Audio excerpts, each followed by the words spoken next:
Hey, everybody, welcome. Today, we're going to cover a lot of opportunities. I'm just going to run right through this because we have so much content we want to fill in 30 minutes.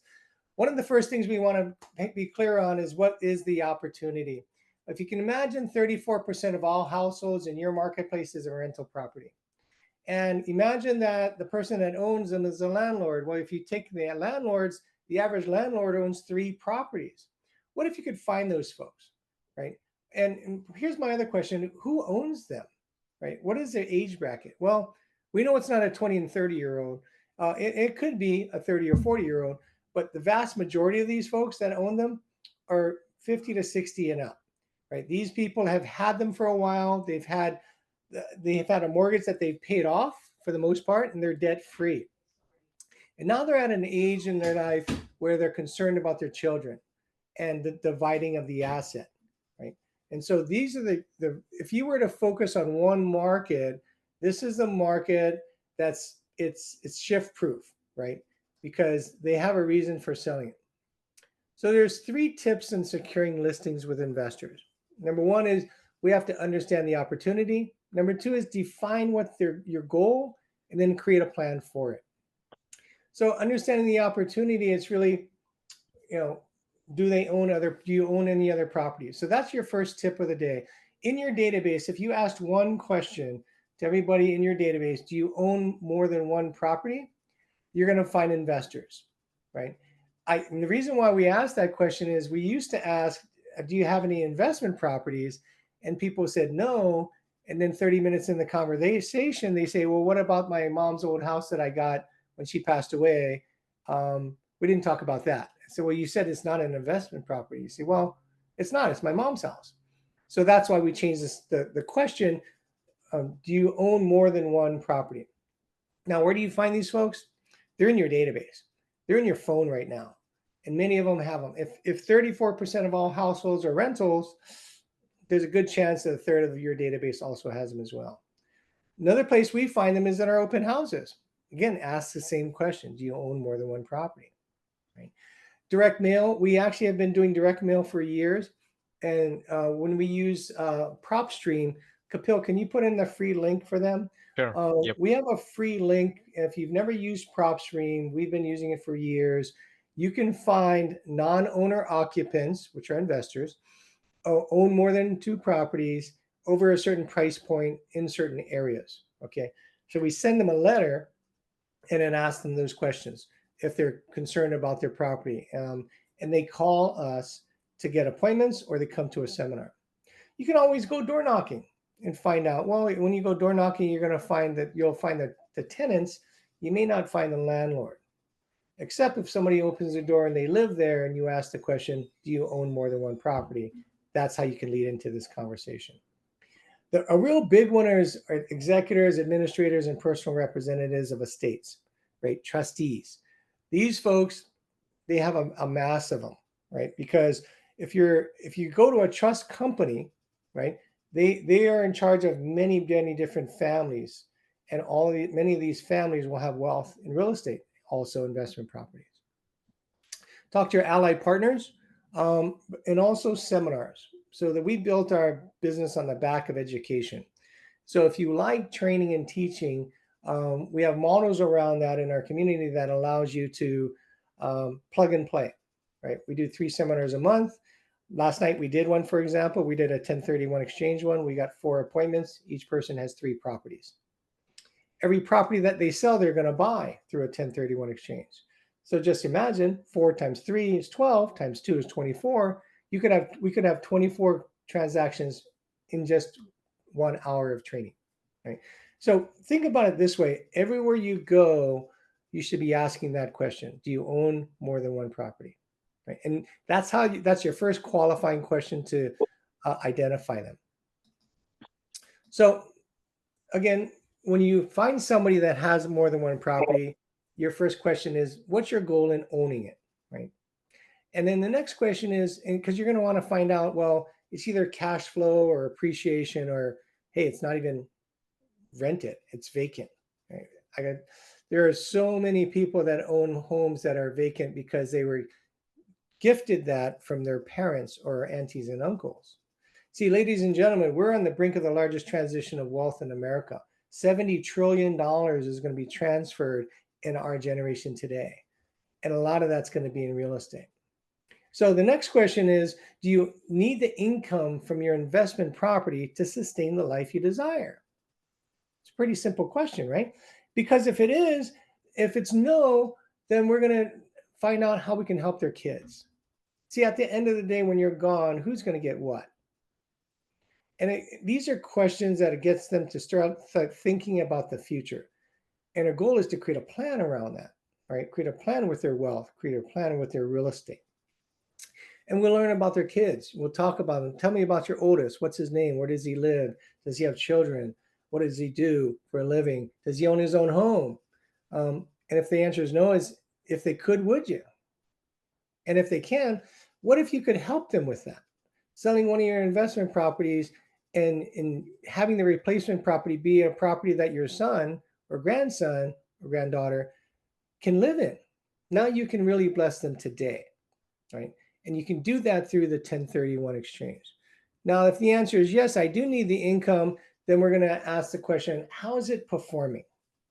Well, they go, well, what do you mean? Well, really, how is it performing mathematically? How's your income, right? And would you like a free asset performance test? Now, you probably never have heard of an asset performance test. And the reason for that is because I made it up. I actually did. About 4 years ago, we started doing cash on cash analysis and cap rate analysis, but we packaged it differently. We packaged it in a way that people want to know, because I've never had anybody say no to that question. And then you're going to show them some options to improve their performance. So what we do on a daily basis is somebody says, I'd like to make more money, or I'm keeping it because I need income to sustain the life I desire. We measure it and it's performing low. And I ask them, so if it's performing at 2.1% and in your market, you can get 4 or 5 or greater, you can show them that. And then you said to them, if you could make more money, meaning these numbers, these dollars, $2,200, whatever it might be, would you want that? And you can say, yes, great. Then you've got a listing and a buyer. Ladies and gentlemen, this is as easy as baking bread and slice cake, because these folks need our help. But what you have to do is you have to understand how do you actually do that? How do you actually measure it? And we're going to cover some of that. And if you could, would you? That's my favorite closing line. If you could, would you? If the answer is yes, would you like to do that sooner or later? Ladies and gentlemen, if you fine tune your conversations to questions and help somebody self-discover their best journey in real estate, you're going to allow them to be the hero. And you're going to be the shepherd that guides them down the path, the real estate journey that best suits their family. And tip 3 is just create a plan. So if it's an emotional decision, if you could help your kids today, what would that look like? Right? And you want to walk down that path. Well, my son, he lives in this area. He's got a good job. He's got good credit. He just doesn't have down payment. Let's say, so if he could qualify for something and if he wanted to buy something, would he? He said, yes. Well, what if you sold your investment property that you don't want anymore and you seed money to him some value of that sale of that home, and you bought another property that he was able to be part of the selection process for the 1031 exchange. Now you've created a path for them such that they can create generational wealth, right? Today versus waiting until somebody passes away. Or on the financial side, you're going to illustrate some options, right? What does the end goal look like, right? What do you want to find out? Is it cash flow? Is it appreciation? And then you're going to measure it through an asset performance test. And then both of these paths lead to the same route. You put a calendar down, which we do. We have an old school calendar, right? It's what older adults are used to looking at, right? And you start calendaring it, right? Well, if I get to your house today and I take a look at it here, if we need to clear it out and declutter it and fix up the repairs and cleaning it, I'm actually walking them through the journey of listing their home. This is how we get listings signed, ladies and gentlemen, where you make the path easy and clear for your client. See, if I went in and just said, here, sign this listing agreement, they have so many questions. There's anxiety. See, what we do is when we create plans, we remove anxiety. We remove the struggle that's between you and getting a listing signed. The way we do that is education and information and clarity around what does that journey look like. And then simultaneously, as we're getting the home ready for sale, we're going to find the replacement property, right? Based on whatever their goals are, right? And then we're going to really emphasize there's a time constraint that is required through this 1031 exchange. We're also going to talk about location because sometimes they're going to buy not in your community, they're going to buy somewhere else.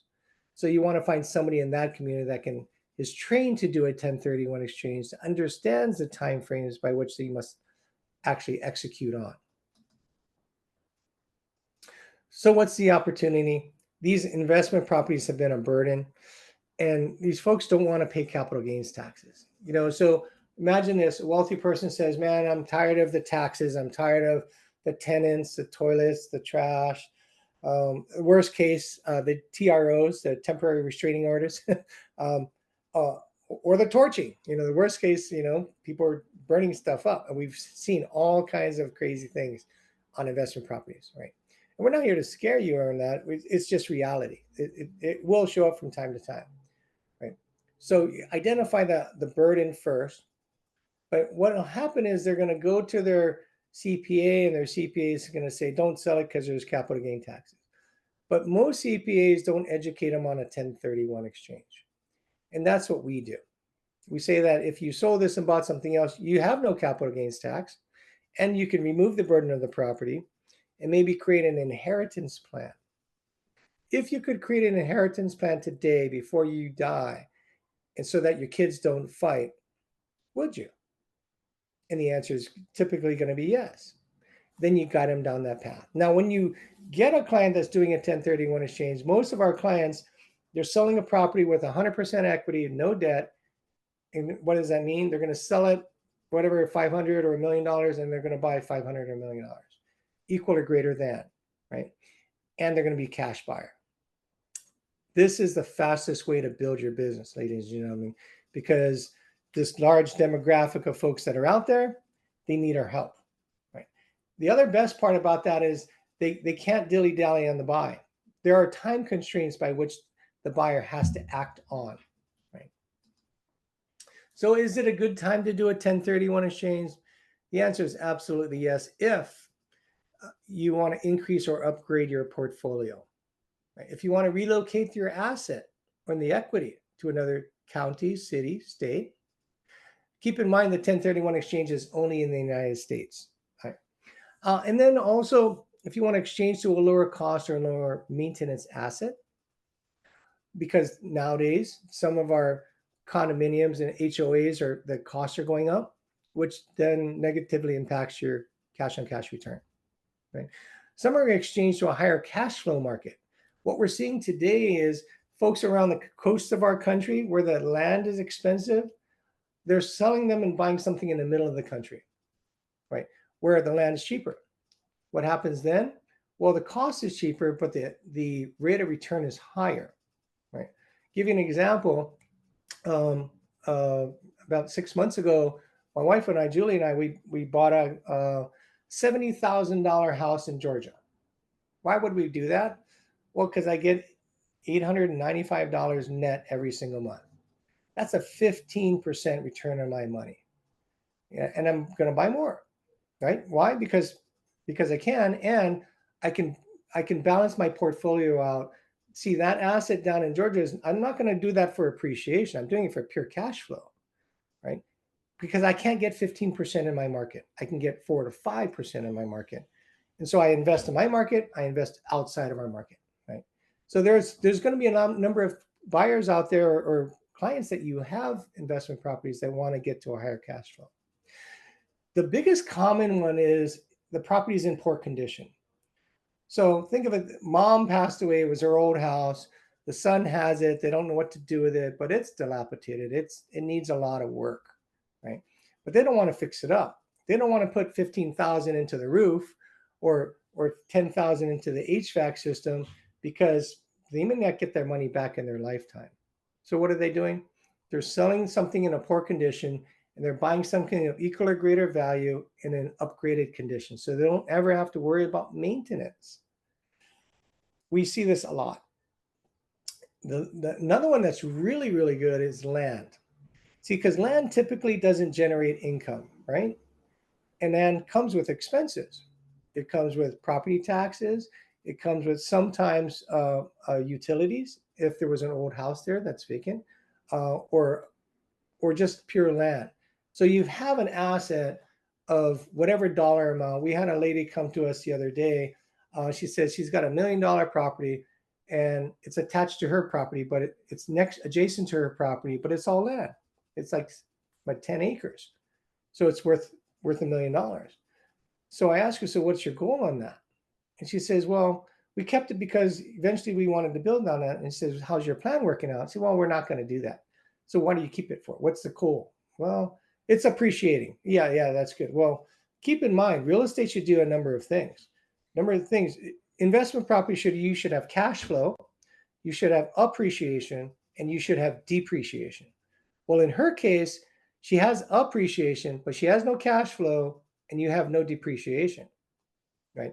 And so when you think about teaching your database how to build wealth with real estate, most people forget the depreciation as a benefit, right? Because depreciation offsets your passive income. It's called a passive loss the government gives you, and as long as you have an improvement.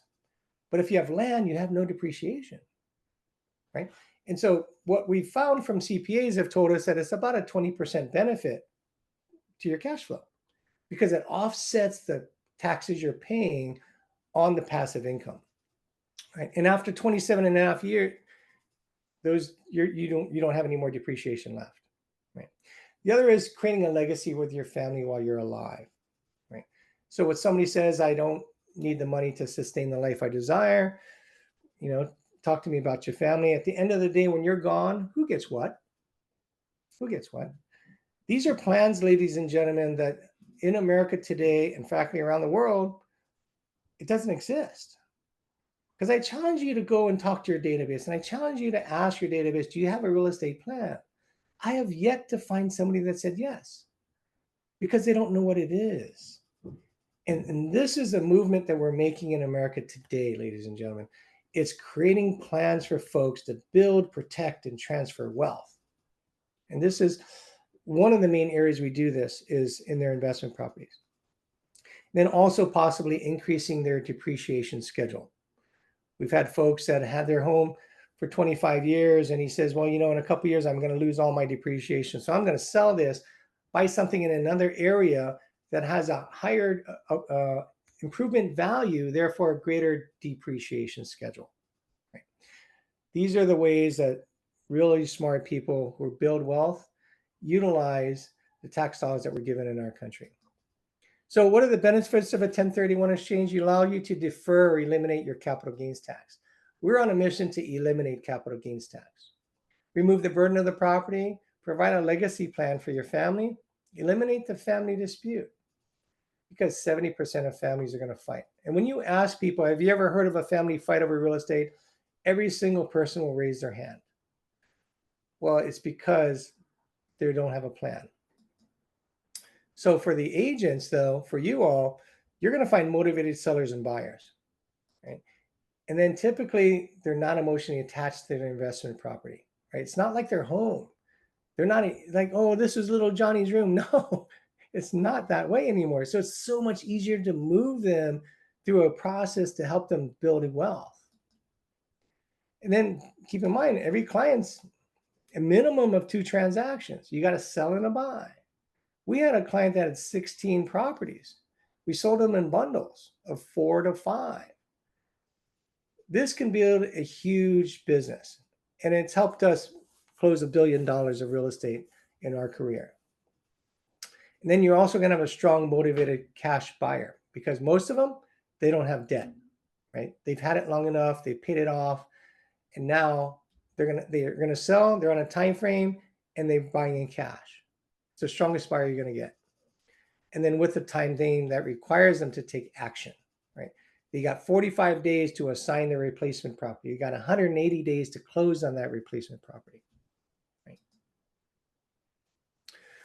So we have a fast track class called Securing Listings with the Wealthy. And in this class, there's an entire hour of how we teach you about the 1031 exchange, the mechanics around it. How do you have the conversation with your client? And then we also introduce you to this solution for 1031 exchanges called DSTs, Delaware Statutory Trust. It is outside of hard real estate that you and I all know that we sell and buy. It is larger parcels. It is still real estate. It's similar to a REIT, real estate investment trust, but it's acknowledged by the IRS to be a replacement property. This is ideal for someone that says, I don't want to manage or own real estate. I just want income, and I don't want to pay capital gains taxes.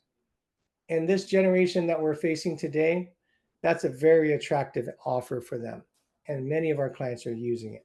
And we use that to get listings. And then also wills and trusts and probate, because 2.1 million older adults are going to pass away. And here's my question to you all. For those of you who have a trust and you have a trustee, my suggestion is go read your trust and tell me what it says. It says, what about your wealth and real estate? If you own real estate, tell me what it says. I can kind of give you an idea what it probably says. Is it says your 3 kids, share it. How do you share real estate? You can't. That's why you have the family dispute. See, the real estate planner is there to create plans so that their family never fights, right? And then when somebody has a trust and somebody passes away, who trains the trustee? Nobody does. And that's why we don't know what to do. We're afraid of calling the attorney because they're expensive. And so that's why things don't get done. Procrastination shows up in a big way, and many folks just opt not to do anything because they don't know what to do. What if you had a class that was called I'm a Trustee, Now What? What if you could educate folks on the 21 things they need to know in order to be a trustee? You can actually do that. And we actually have that class. The other step is if you want to take your training to a whole nother level, we actually, in addition to the fast track program that we have available, we also have our KW Real Estate Planner community, where we teach you questions and conversations that's going to get you appointments and agreements. This is the fast track on steroids. Every week there's training on Thursdays and role playing on Mondays. As of now, we're going to actually add 2 more days of training within the week as well in this next coming season. And we focus on pillars of business. Number 1 is their home. We focus on senior relocation services. On investment properties, we talk about 1031 exchanges and DSTs and legacy planning. We teach you the conversations to have with your clients in your database. See, our model, we don't talk to people we don't know. You really don't need to. You know enough people in your database that you can really help and bless. Trust sales, probate sales, we're going to add divorce this year. All of these are trained every week of the year, and everything's recorded. So we have live training where you can ask questions, and it's recorded. People are using us for their university, right? They're studying at night. There's homework involved because yes, there's certifications on this, but just know that certifications don't help you sell real estate. You actually got to get in motion. So our goal is to give you education, but move it from education to implementation. That's homework.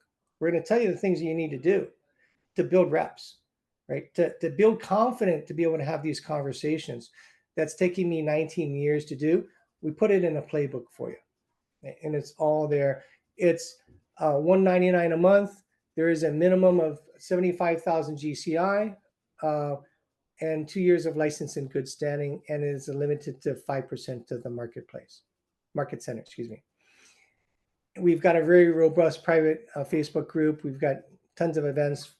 If any of you came to family reunion, you've seen a 4-hour mastermind and a 4-hour training that we did independent of family reunion, as well as a nice networking mixer. So if you're interested, take your phone out, click on the QR code, and you can then have access to some information that if you're curious, you can find out more.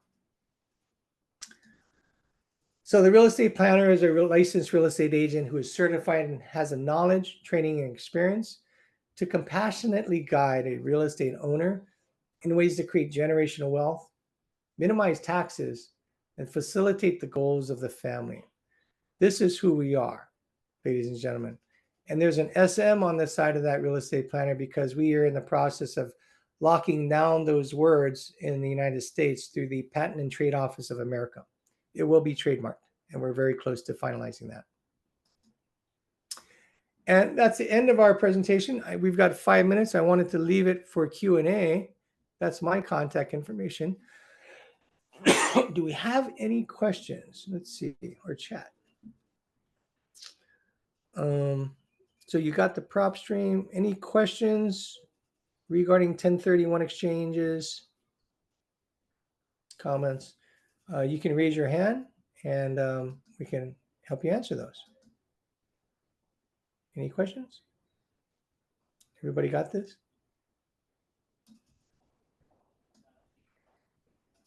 Going once? Going twice? Okay, I think doesn't look like we have any questions at the moment. If you do, feel free to reach out. I have a Calendly that you can get into my calendar for 15 minutes, answering a certain number of questions. Be happy to help. For those of you who live in the California, I'm going to be in Los Gatos on Friday the 15th.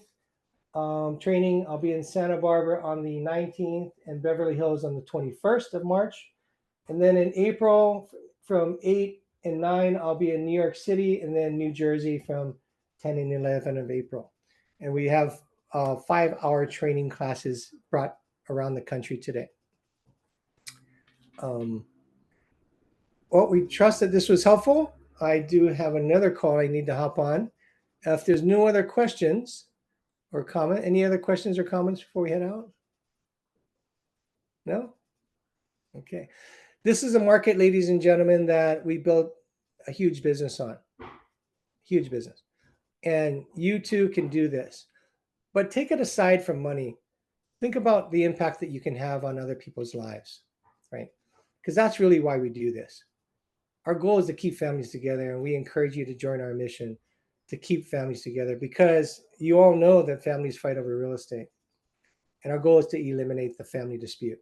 So thank you, everybody, for coming. We appreciate you. Let us know if you need anything else. But if not, have a great day and aloha.